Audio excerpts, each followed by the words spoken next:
ಗೆಳೆಯರೆ, ಇವತ್ತು ಉತ್ತರ ಕರ್ನಾಟಕದ ದೃಷ್ಟಿಯಿಂದ, ರಾಜ್ಯದ ದೃಷ್ಟಿಯಿಂದ, ರೈತರ ಬದುಕಿನ ದೃಷ್ಟಿಯಿಂದ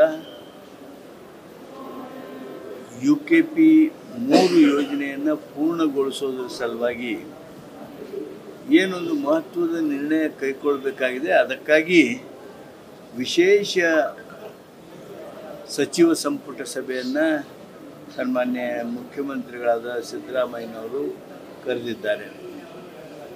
ಈ ಒಂದು ಸಭೆಯಲ್ಲಿ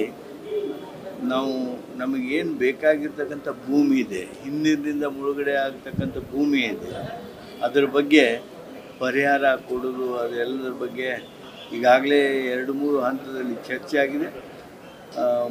ಇವತ್ತು ಸನ್ಮಾನ್ಯ ಮುಖ್ಯಮಂತ್ರಿಗಳು ಅಂತಿಮ ಚರ್ಚೆ ಮಾಡಿ ಅದನ್ನು ನಿರ್ಣಯಿಸುವಂಥ ಒಂದು ಅತ್ಯಂತ ಸಮಂಜಸವಾಗಿರ್ತಕ್ಕಂಥ ಸಂದರ್ಭ ಇದು. ಇವತ್ತು ಆ ನಿರ್ಣಯ ಆಗ್ತದೆ ಅಂಥೇಳಿ ನಾನು ಆಶಾಭಾವನೆಯನ್ನು ಹೊಂದಿದ್ದೇನೆ.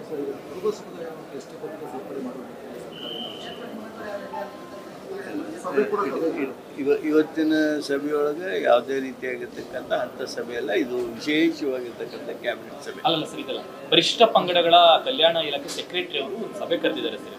ಕುರುಬ ಸಮುದಾಯವನ್ನು ನಮ್ಮ ಕ್ಯಾಬಿನೆಟ್ ಎದುರಿಗೆ ಅಥವಾ ನನ್ನ ಹತ್ರ ಕಡತ ಅದು ಯಾವುದೂ ಇಲ್ಲ, ನನಗೆ ಯಾವುದೂ ಅದು ಗೊತ್ತಿಲ್ಲ. ಆಮೇಲೆ ಇವತ್ತಿನ ಕ್ಯಾಬಿನೆಟ್ ಸಭೆಯಲ್ಲಿ ಅಂಥದ್ದು ಯಾವುದೂ ಪ್ರಸ್ತಾವನೆ ಇಲ್ಲ. ಪರಿಹಾರ ಕೊಡೋದು ಸವಾಲಾಗಿದೆ. ಈ ಸರ್ಕಾರದಿಂದ ಇರೋಂಥ ಆಯ್ಕೆಯನ್ನು ಪರಿಹಾರ ಕೊಡಲೇಬೇಕಾಗುತ್ತೆ. ಇಲ್ಲ ಅಂತಂದ್ರೆ ಯೋಜನೆ ಬಿಡಬೇಕಾಗುತ್ತೆ.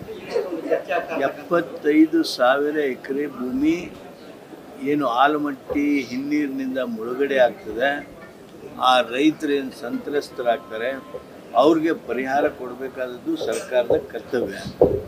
ಸರ್ಕಾರ ಆ ದಿಶೆಯೊಳಗೆ ಚಿಂತನೆ ಮಾಡ್ತಾ ಇದೆ. ಯೋಗ್ಯ ಪರಿಹಾರ ರೈತರಿಗೆ ಕೊಡಬೇಕು ಅನ್ನೋದು ಸನ್ಮಾನ್ಯ ಮುಖ್ಯಮಂತ್ರಿಗಳ ಒಂದು ವಿಶೇಷ ಚಿಂತನೆಯೂ ಹೌದು. ಕಳೆದ ಸರ್ಕಾರ 20 ಲಕ್ಷ 24 ಲಕ್ಷ ನೀರಾವರಿಯವರಿಗೆ, 20 ಲಕ್ಷ ಒಣ ಬೇಸಾಯದವ್ರಿಗೆ ಮಾಡಿತ್ತು. ಆದರೆ ಸನ್ಮಾನ್ಯ ಸಿದ್ದರಾಮಯ್ಯನವರು ಯೋಗ್ಯ ಬೆಲೆಯನ್ನು ಕೊಡಬೇಕು ಅಂಥೇಳಿ ಚರ್ಚೆನೂ ಮಾಡಿದ್ದಾರೆ. ಸನ್ಮಾನ್ಯ ಉಪಮುಖ್ಯಮಂತ್ರಿಗಳು ಸಹಿತ ಹಲವಾರು ಹಂತದಲ್ಲಿ ಚರ್ಚೆ ಮಾಡಿದ್ದಾರೆ. ಎಲ್ಲ ಮಂತ್ರಿಗಳ ಜೊತೆಗೆ ಸಾಕಷ್ಟು ಚಿಂತನೆ ಮಂಥನ ಆಗಿದೆ. ಇವತ್ತು ಅದರ ಬಗ್ಗೆ ಅಂತಿಮ ನಿರ್ಣಯವನ್ನು ಕೈಗೊಳ್ತೀವಿ. ಸಹಜವಾಗಿ ಅನ್ಯಾಯ ಆದಾಗ ಕೋರ್ಟ್ಗೆ ಹೋಗ್ತಾರೆ.